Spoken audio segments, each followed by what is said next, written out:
Батирден Батирге көчүп тажаган Айдар үй бүлө күтүп өз алдынча Түтүн булаты аралында үй маселесин чечүүгө киришти. Бирок азыр анын колунда толук санап бере турган акчасы жок. Андыктан көптөн бери банктардын ипотекалык кредиттеринин шартын карап келет. Жок, Батирге акча тотпой алган жокмун. Өзүңөр билесиңер, Бишкекте батирлердин бааларын. Ошол себептүү кредит алууга чечтим, ипотекалык кредит. Айталы Айдар 2 миллион сомдук батир сатып алганын жатат. Бишкектеги банктардын биринин насыя калькуляторунан эсептеп көрөлү. Бул банк ипотекалык насыя берерде кардардан өз эсебинен үйдүн 40%ын төлөөнү талап кылат. Демек Айдардын колунда 800 миң сом болушу шарт. Калган 1 миллион 200 миң сомду 18% менен банк берет. Бирок бул насыяны Айдардын бир айлык кирешеси 60 миң сомдон кем болбогон шартта гана берет. Эгер Айдар насыяны 5 жылда төгө алса, анда анын комиссиялык чыгашасы 18 миң сом. 6 миң сом акчаны чыгарганга жана 2300 сом күрөө кагаздарына. Кыскасы, насыя келишимде жалпысынан 26 миң 300 сом кетет. Ошентип кардардын колуна 1 миллион 173 миң 700 сом тиет. Ай сайын төлөмдөр 30 миң 472 сом болот.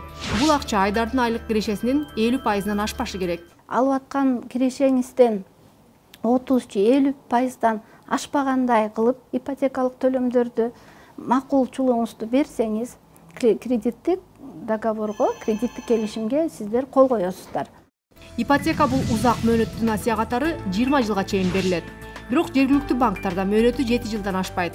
Бишкектеги 8 банктан ипотека алууга болот. Үстөк наркы орточо 18%.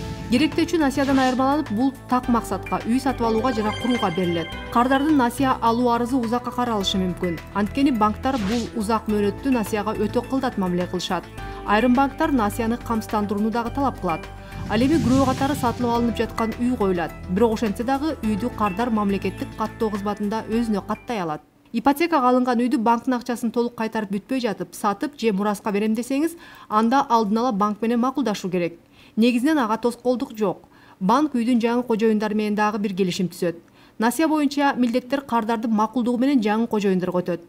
Ипотека боюнча келишимди мөөнөтүнөн мурда жабууга болот. Мисалы, сиз 7 жылга келишим түзгөнүңүзгө карабай 5 жылдан кийин акча болсо, анда банкка насыянын баарын кутулууну сунуштай аласыз. Болгону банкка 1 ай мурда эскертип койгонуңуз оң. Насыяны убагында төлөй албай калгандардан банк сотко кайрылып, анын чечими менен үйдү сатыкка коюп, карызды кайтара алат.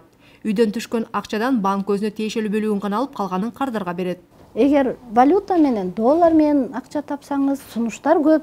Банктарга кайрылып, валюта менен аласыз. Сом менен пайда тапкандар, сом менен дагы банктар сунуштап атат. Тажрыйба көрсөткөндөй, валюталардын наркынын кескин өзгөрүшү банк кардарларына көп зыян тийгизет. Өткөн жылы көпчүлүк финансылык кредиттик мекемелер ипотека боюнча келишимдерди кайра карап чыгып, кардарлардын сунушу менен пролонгация жана конвертация жүргүзүштү.